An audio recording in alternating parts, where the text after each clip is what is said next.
Olá, ouvintes e leitores, sejam bem-vindos a mais um diário de leitura do Ictus Podcast.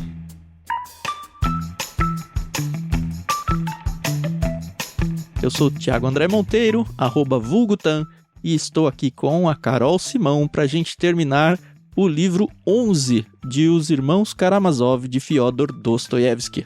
E pelo que me consta, a dona Carol está muito, mas muito empolgada com tudo isso daí. É verdade, Carol? Quando eu terminei de ler, eu peguei o celular e mandei uma mensagem pro Thiago. Estou em choque. Em choque. E aí ele falou, não me fala nada. Acho que foi a primeira vez que eu li antes de você. Hoje foram 2 capítulos, né? O capítulo 9, O Demônio, os Delírios de Ivan. E o capítulo 10, que é bem curtinho, né? Foi ele quem disse. Sim. É basicamente o capítulo 9, né? Uhum. Bom, antes de mais nada, antes da gente entrar na história, eu quero falar que eu reli algumas coisas do livro, porque eu tava com um pouco de dúvida. Já faz muito tempo que a gente fala que vai ter um salto temporal, e isso começou a me incomodar porque tá chegando no fim e nada desse salto temporal acontecer, né?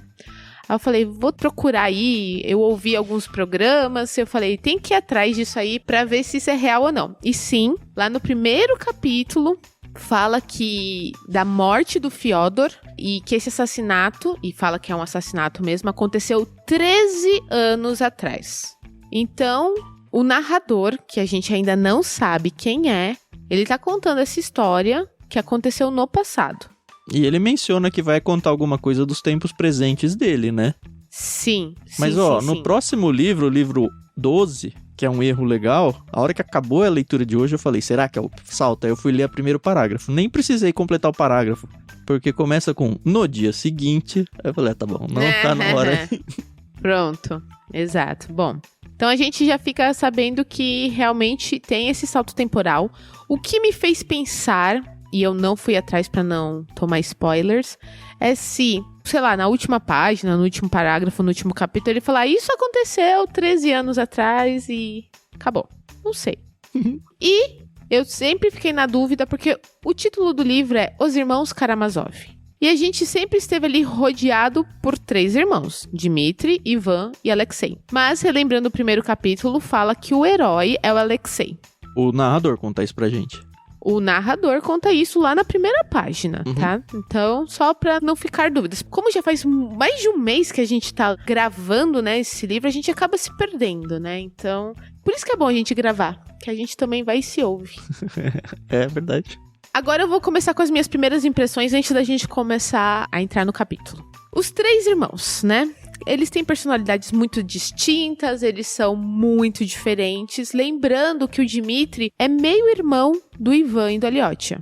Às vezes eu também me esqueço desse detalhe e acho que isso é importante frisar. O Dmitri é aquele sangue quente russo, né? Pelo menos do jeito que o Dostoiévski narra ele aqui. Ele é muito impulsivo, ele gosta do bom e do melhor, gastar dinheiro, mulheres, bebidas, enfim. O Ivan, de primeiro momento, ele nos foi apresentado como frio e calculista, né? Como a gente falou no como no o intelectual passado. dos irmãos, né?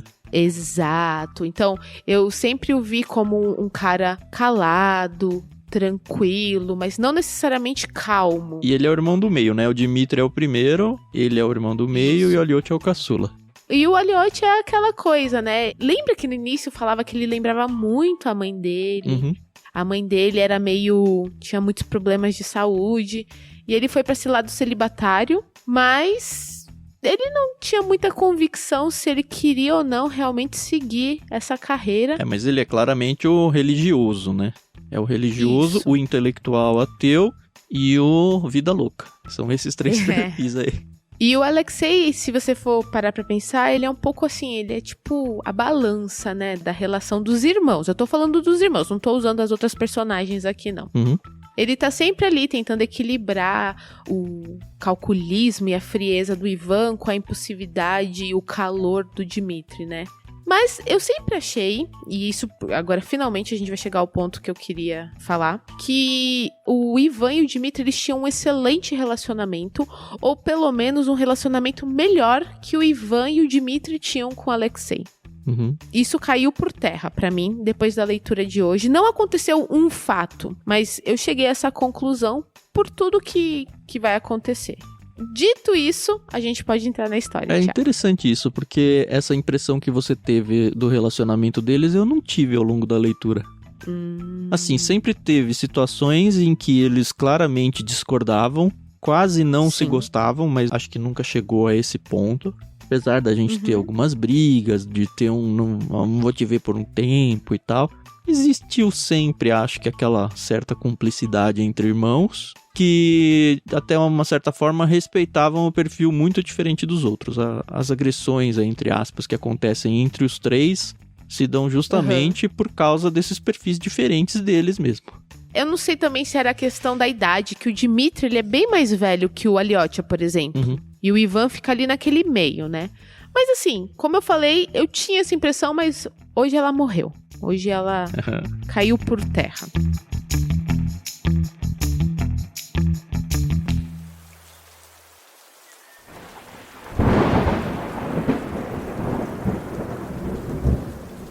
Tá, entrando no capítulo 9, então, é muito interessante o título dele, né? Porque é O Demônio, ponto, os delírios de Ivan Fyodorovich. E por que isso? Porque logo que o Ivan volta pra casa daquele encontro com o Smerdyakov, onde o Smerdyakov contou que foi ele que matou e falou que a culpa era, em primeiro grau, pelo menos, do Ivan e tal, ele volta pra casa e ele se depara com uma pessoa que tá dentro da casa dele. O que já é muito estranho. Porque a pessoa simplesmente estava lá, não foi recebida, nada. Ela estava lá. E aí o capítulo todo é uma conversa do Ivan sentado. Lembra que ele já chegou e tinha até mencionado que ele estava meio com jeito de doente, estava se adoecendo. Isso. Eu até me confundi nesse início, porque aqui fala que o Ivan, ele foi ver o médico que a Katerina estava pagando, né? O médico que veio de Moscou. Aí eu falei, pera, que eu tô muito confusa, porque no primeiro momento eu achei que esse personagem que aparece tava no consultório médico. Eu falei, não, mas já tá de noite, o julgamento é amanhã, então ele não pode simplesmente estar num consultório médico. Aí eu reli. E aí fala que ele foi no médico, o médico falou que ele não estava bem. E aí quando ele chegou em casa, ele se deparou com essa pessoa, que é um homem, né? Beirando ali os 50 anos. E ele veste umas roupas que já foram muito boas, mas estão desgastadas. Ele não é maltrapilho, né? É uma roupa velha. Não. Só que distinta. Isso. Tá até falando assim, alguém estava sentado naquele sofá, na casa do Ivan, né? Só Deus sabe quando poderia ter entrado, pois não se encontrava ali quando Ivan chegara, voltando da casa de Smerdyakov. Era um senhor, ou melhor dizendo, era uma espécie de cavalheiro russo, não muito jovem, aí beirando os 50 anos, de cabelos escuros, um tanto grisalhos, muito compridos e densos, de barba parada em ponta. Aí eu falei assim, ok... Eu nem me toquei no título do livro. Eu fiquei lendo e fiquei pensando o tempo todo, será que a Carol tá tensa? Será que a Carol tá assustada? Então, pois é. Aí continua aqui falando, né, que ele vestiu um casaco. Enfim, ele descreve aqui. E aí o Ivan começa a conversar com esse cidadão. E aí eu falei, tá bom, isso não tá legal. Está acontecendo alguma coisa. E de primeiro momento, acredite se quiser, eu pensei que era a figura de Deus. E eu não podia estar mais enganada, né? Não sei. Porque o título mesmo não dá a chave pra gente. O que, conforme vai andando a conversa, a gente percebe é que parece ser uma alucinação dele. E aí você se convence que é uma alucinação. E aí o personagem vem e fala, não sou uma alucinação nada. Às vezes o próprio Ivan. E aí você fala que não, é o demônio que tá aqui com ele. E aí, quando você se convence que é o demônio, volta a achar que é uma alucinação. Porque tudo que o demônio fala são coisas que o Ivan já tinha na consciência, ou subconsciente dele. Conta histórias, inclusive, da época de que o Ivan tava na escola ainda, e ele nem lembrava mais. E aí ele fala, peguei você, eu sabia que eu conhecia essa história, você me contou uma piada aqui, e essa piada eu que contava, e só eu no mundo que contava. E aí... Quando você se convence de novo que é uma alucinação, ele fala, mas eu fiz isso de propósito, pra você realmente ficar na dúvida. E não responde, né? Pois é, além dessa dúvida que fica na cabeça tanto do Ivan quanto na nossa, o diálogo entre os dois é incrível. É incrível. É muito filosófico e é muito é intenso, é forte. E ó, eu vou dizer pra você, eu tava terminando de ler esse capítulo. Eu tenho meus rompantes de autor aí, alguns contos meus são até narrados aí no podcast do História de Pescador. E às vezes eu acho que eu até escrevo bem. Mas quando eu leio capítulos assim, eu falo, cara, eu não posso ser autor, assim, não posso ser escritor na minha vida, porque tô há anos-luz de conseguir conceber algum conteúdo com esse nível. E aí é interessante, porque me faz pensar também nos autores de hoje, né? O quão rasos são os contadores de histórias hoje. Porque, assim, eu fiquei muito impressionado, positivamente, assim, muito impressionado com a qualidade literária, a qualidade de assuntos conversados, a densidade desse capítulo. E não é um capítulo chato de ler, não. É um capítulo que você não consegue desgrudar os olhos das folhas, assim. Exato. E você vai conseguindo acompanhar todo o raciocínio do demônio. Eu acho que é um demônio mesmo, tá? Do demônio ali. E a dúvida do Ivan, se ele tá alucinando ou não. A parte de que, olha, eu joguei um copo em você e de repente o copo tá na mesa aqui de volta, sabe? Cara, sensacional, sensacional. Eu acho que deveria existir de alguma forma um crivo aí pra dizer, ó, você é autor e você não é autor. Eu sei que é impossível de fazer isso, mas não é à toa que é um clássico, não é à toa que é o Dostoiévski escrevendo aqui, sabe? E eu só lamento eu ter demorado tantos anos da minha vida pra ter encontrado esse tipo de literatura. Mas assim, calma, Tan, calma. Esse aqui foi um dos últimos livros que o Dostoiévski escreveu, então ele já era mais velho, já tinha passado por muita coisa, né? Escrito já muita coisa, né? E eu acho que talvez ele não se achasse assim tão bom. Achei até interessante que ele cita até o Liev Tolstói, né? Então, ele cita o Tolstói no meio do diálogo. Caminho. Aliás, essa edição da Martin Claret, eu não sei como é que tá nas outras, é muito rica nas notas de rodapé, né? Porque não é aquele livro que tem uns 50 mil notas, tem quase nada. Mas ele tem traduzido todas as partes que se fala em francês, e até agora eu não entendi por que o raio está acontecendo coisas em francês aqui.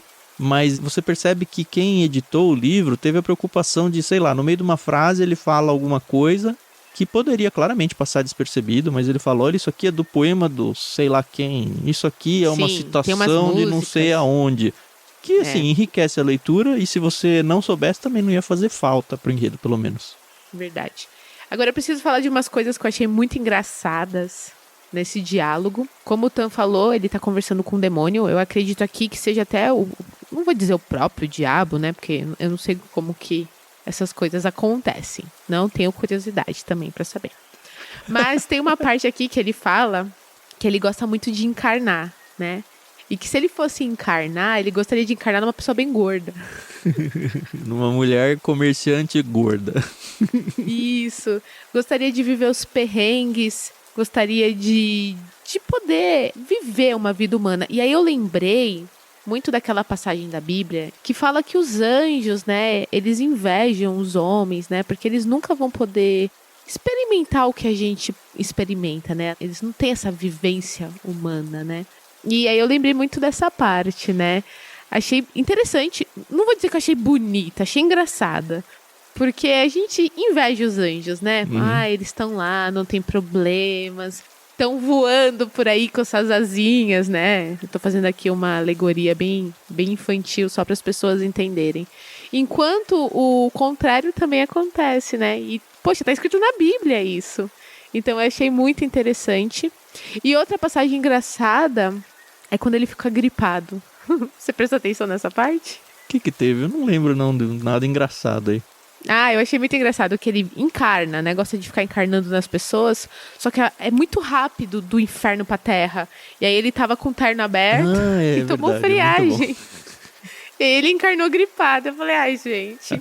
Isso é muito inteligente, né? Porque tá ali o Ivan, caramba, ele tá passando por um momento muito sério. Ele tá delirando, ele tá enlouquecendo.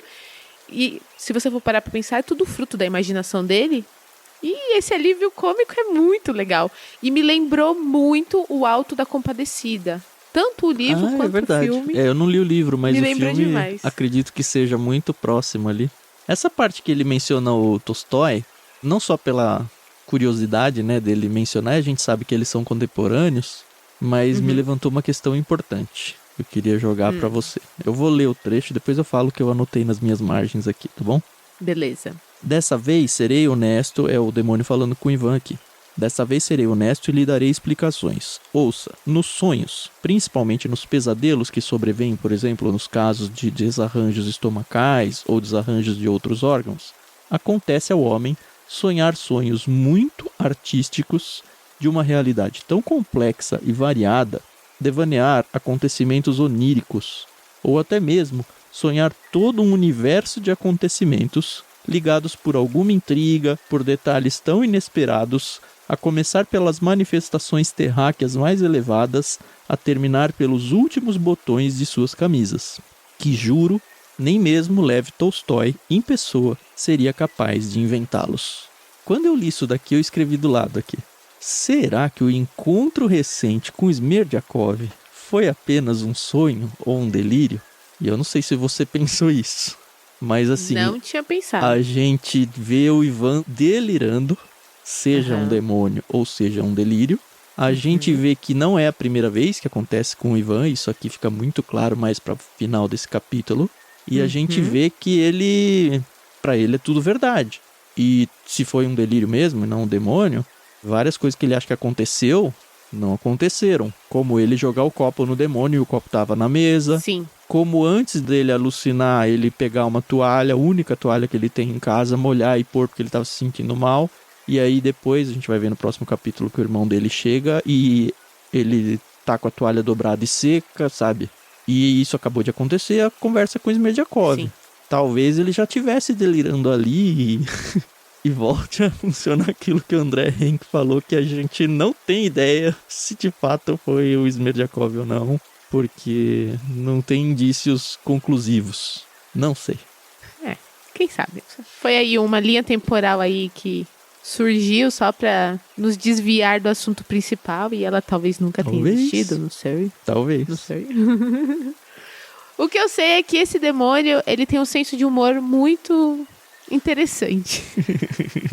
Então você não ficou tensa com o demônio, Carol? Não. Por que você falou que foi sensacional? Calma. Ah, ainda não chegou. Não chegou na parte.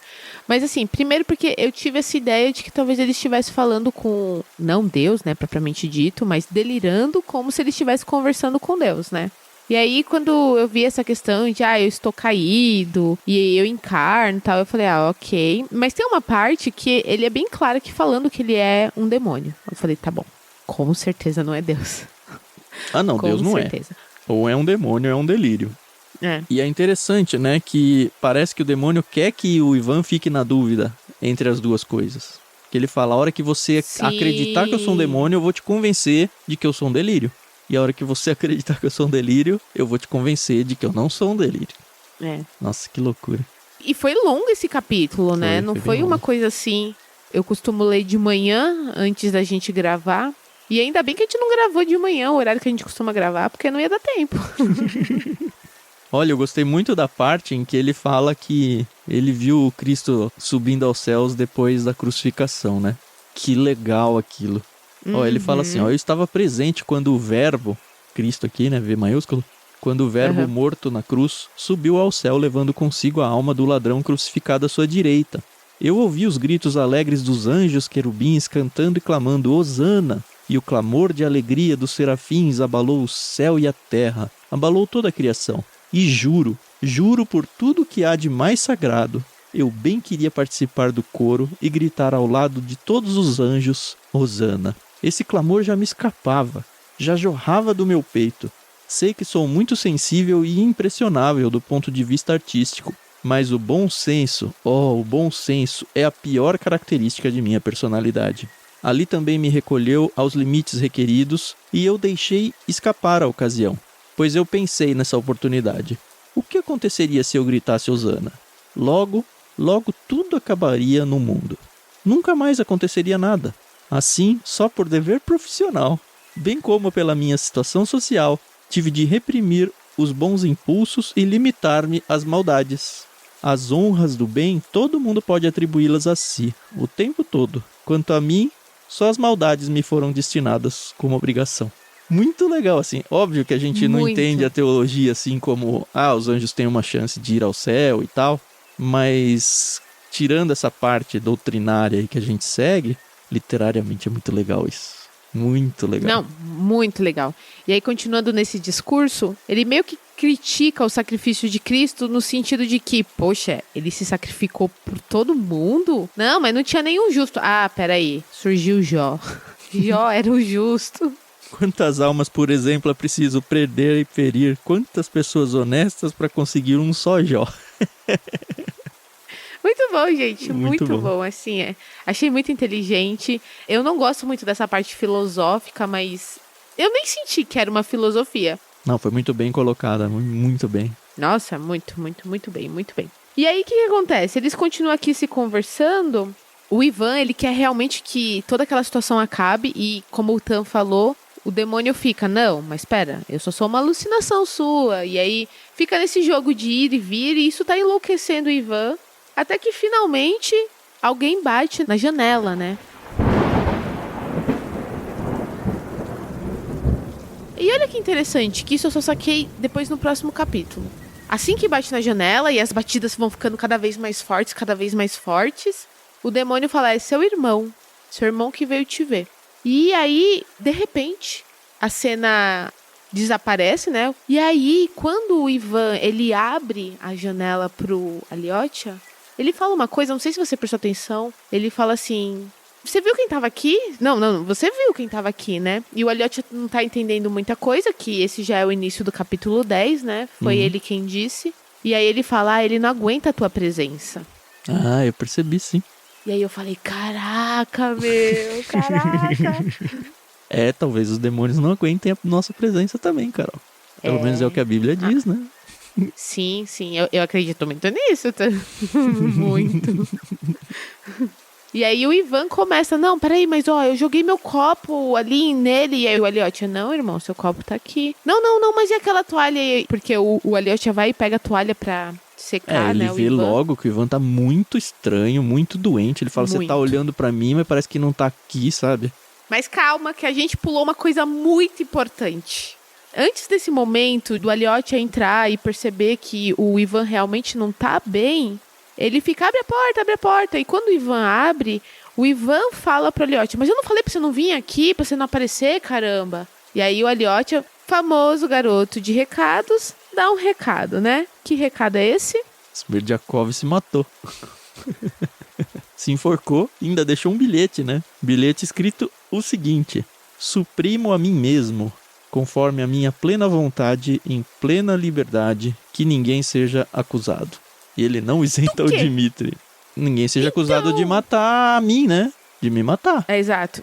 Foi o que eu entendi. Porque eu falei, será que ele tá falando aqui, na verdade, do Fyodor? Não, ele tá falando, ó, eu mesmo me matei, não precisa nem perguntar pra ninguém nada. E assim, o Smerdyakov, apesar de tudo, ele podia ter acabado com o mistério, né? Ele podia ter escrito uma carta contando toda a verdade que ele contou pro Ivan, se é que realmente, né? Aconteceu. Então. Mas não. Nada bobo, se livro, matou e ainda ferrou outro. Pois é. Caraca, ele morreu, Tan. Ele morreu. Morreu. Esse capítulo aqui é super curtinho, né? Foi ele quem disse. Sim. Porque assim, o Ivan, ele dá a entender de que o Smerdyakov falou pra ele, pro Aliotia, mas ele não conta com todas as letras, né? E o Aliotia vê que ele tá meio alucinando, ele fala que ele já alucinou pelo menos umas 2 ou 3 vezes e que isso tem sido recorrente e que tal. Ele começa a colocar a culpa em si mesmo de novo. E aí você vê que ele tá muito louco. É isso. Muito. E aí ele fala que ele gosta da Lisa, mas que ele também sabe que vai ser abandonado. Aí eu achei que estranho. Eu falei, ele tá perdendo o juízo. Mas eu lembro que você falou também, quando ele foi visitar a Lisa, que achava que ele tinha ido lá cortejar ela. Cortejar. Eu não tinha pegado esse áudio hoje. Então eu não tinha pegado essa informação aí. A Carol cantou essa bola aí. Pois é.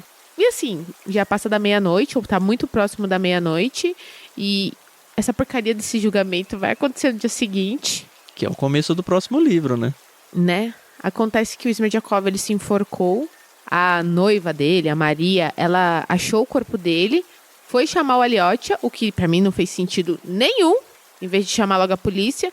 Aí o Aliotia foi lá, viu o corpo, e aí foi chamar as autoridades, e depois foi falar com o Ivan. Sabe o que eu fiquei sentindo falta nesse capítulo? Os 3.000 rublos. Porque eles foram embora com o Ivan, né? Foi. Se ele mostra os 3.000 rublos no apartamento do Ivan, confirma que ele realmente conversou com o Smerdyakov. Se o livro fala que, olha, tá aqui os 3.000 rublos, igual ele falou com a toalha ou com o copo, e não tem 3.000 rublos, confirma que foi um delírio. Mas não teve nenhum nem outro. Eu não sei se vai aparecer esses 3.000, mas seria um jeito de resolver a dúvida, né? Pelo menos a parte da alucinação lá no encontro com o Smerdyakov. Se é que foi mesmo. E assim, esse capítulo ele encerra de um jeitinho muito fofo, porque a gente teve um capítulo anterior muito intenso, né? E aí ele termina falando, né, que o Aliotia despiu mais ou menos o irmão e o deitou. Permaneceu cerca de 2 horas à sua cabeceira. O doente dormia profundamente, sem se mover, respirando de modo suave e regular. Aliotia pegou um travesseiro e deitou-se no sofá sem se despir. Adormecendo, orou por Mitya e por Ivan. Começava a compreender a enfermidade do irmão. São os tormentos de uma decisão altiva. É sua consciência profunda. Deus, em quem Ivan não acreditava, e a sua verdade ganhavam o coração de Ivan, que ainda se recusava a obedecer. Sim, esse pensamento era um furacão na cabeça de Aliotia, já pousada no travesseiro. Sim, Smerdyakov está morto. Agora ninguém acreditará no depoimento de Ivan, mas ele vai ao julgamento e vai depor. Porque o Ivan, ele já falou que ele vai, né, tentar livrar o Dmitri, né? Não, eu entendi o contrário. Aqui, ó, eu vou até ler de novo, porque de repente eu mudo de ideia aqui, olha. Tá na conversa dos dois aí, né? Você apareceu, ele sumiu, ele me chamou de covarde, Aliotia. A chave do enigma aqui em francês, né, é que eu sou um covarde. Não cabe a aves como você voar muito além da terra. Ele me disse isso, ele disse. Smerdyakov também me disse. Então ele tá falando do demônio e do Smerdyakov. É preciso matá-lo. Kátia me despreza. Há mais de 1 mês eu percebo isso. E logo Lisa também começará a me desprezar. De novo, abre aspas, você se lançará no abismo para ser louvado. Isso é uma grande mentira. E você também me despreza, Aliotia. Agora eu vou voltar a odiá-lo. Odiá-lo, Aliotia, né? Sim. E o monstro também, que eu li aqui como sendo o Dmitri. É, eu também. Odeio o maldito monstro. Não quero salvar o monstro. Quero que ele apodreça no cárcere. Tá, ele cantou seu hino. Amanhã eu vou lá. Vou me levantar diante deles e vou cuspir na cara de todos eles. Então ele vai jogar M no ventilador aqui, vai deixar o Dmitri se afundar, não tem mais Smerdyakov. Pelo que eu entendi, ele vai engolir tudo que aconteceu da cena lá com o Smerdyakov e vai deixar seguir. Se é que aconteceu. O que torna essa reação que você leu aí do Aliotia ainda mais valorosa, eu acho. Porque ele acabou de ser ofendido aqui, né? E ainda assim... então. E aí ele... Ó que bonitinho. Ele termina. Deus vencerá, ele pensou. Ou Ivan se erguerá à luz da verdade, ou ele se perderá no ódio, no eterno retorno da vingança. Vingando-se de si mesmo e de todos. Por ter servido aquilo que ele mesmo não acreditava. Acrescentou Aliotia com amargura, voltando a rezar por Ivan.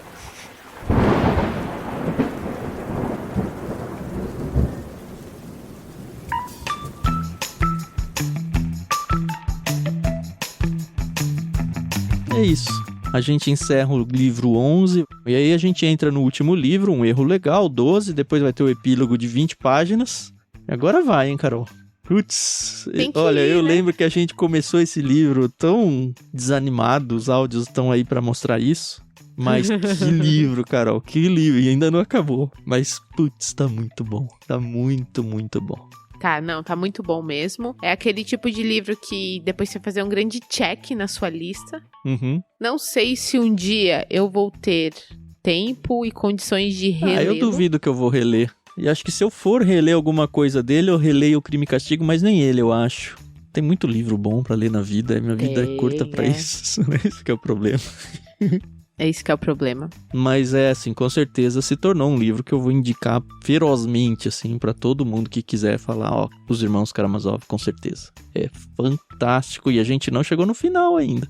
Exato. Eu gosto muito de gostar de livros. Eu acho muito legal. Tem tantas pessoas que têm vários hobbies e eu não critico aqui, cada um sabe do que seu coração fica feliz. E eu lembro de um filme chamado About Time, ou em português Questão de Tempo, que tem toda a questão de viajar no tempo, mas tem uma frase desse filme, e eu não quero estragar a surpresa, mas no trailer já fala que os homens de uma determinada família, eles têm o poder de viajar no tempo. E o pai do protagonista, que é um ator britânico que eu acho excelente, ele fala assim pro filho, quando ele tá explicando o conceito de viagem no tempo.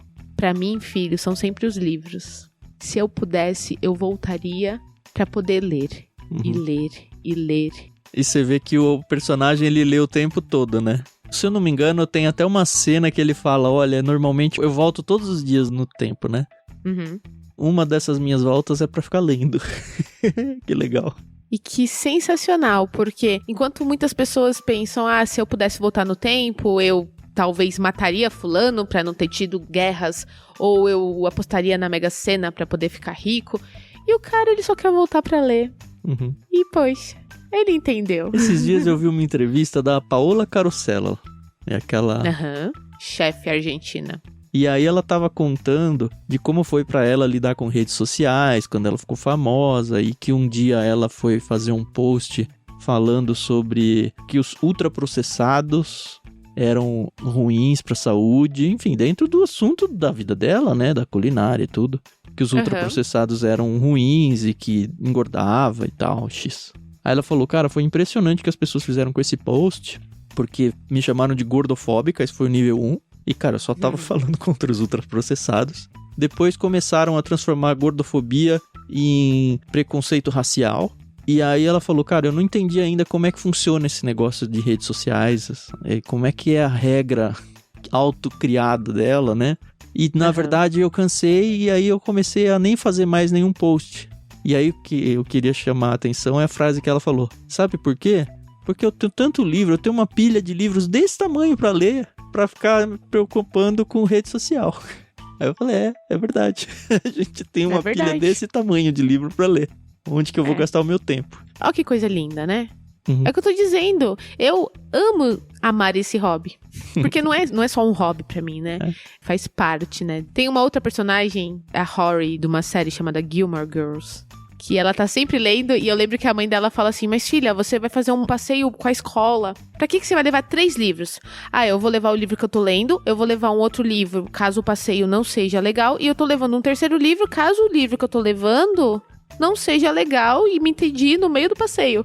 Então... isso é fantástico, entendeu? Porque a pessoa tá preparada, entendeu? Pra qualquer situação. Mas falamos demais. Não, eu só queria puxar a sardinha por nossa brasa aqui, né? E falar que o Clube Ictus faz isso pra vocês, né?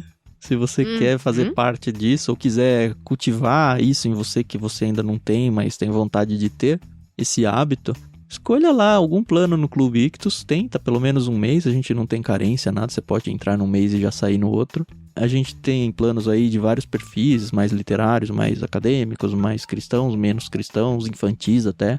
Conheça lá o que a gente tem para oferecer em ictus.com.br. Para escrever Ictus, você já sabe, é ICHTHUS. E dá de presente para você mesmo, né? Esse hábito aí, cultivar esse hábito de leitura. Exato. E tem aqueles planos também que são um pouco mais caros, mas tem aqueles planos que são mais acessíveis. O importante, que eu acho muito importante a gente frisar, é que todo o material, ele vai com muita qualidade. Qualidade literária, qualidade de capas. A gente tenta escolher unir os dois mundos. Eu não costumo comprar livro pela capa, mas eu sei quanto é legal você também ter ali uma coisa bonitinha pra expor na sua estante. A curadoria é feita pelo conteúdo, né? A gente, dentro desse conteúdo já selecionado, a gente tem que escolher edições mais bonitas. Exato. Então, é isso aí, pessoal. A gente tá aí, entendeu? Não pretendemos ir embora tão cedo, então vocês vão ter que aguentar a gente. E se você quiser conversar com a gente, pessoal, fazer parte desse conglomerado, e a gente aglomera lá de maneira muito legal, você só precisa ter o aplicativo Telegram baixado no seu celular e procurar por t.me/Clube Ictus. E é muito legal, porque a gente publica esses áudios lá, os programas vão primeiro lá, sorteios de livros. Quem não gosta de ganhar livros? Sempre acontecem lá, então você só tem a ganhar lá. E é de graça. É de graça. Até a próxima, então. Próximo livro, último livro. Um livro que realmente vai deixar uma saudade no coração, pelo menos o meu. Ah, sim. Eu já estou. Então tá. Tchau, tchau, galera. Tchau, tchau. A gente se ouve no próximo episódio.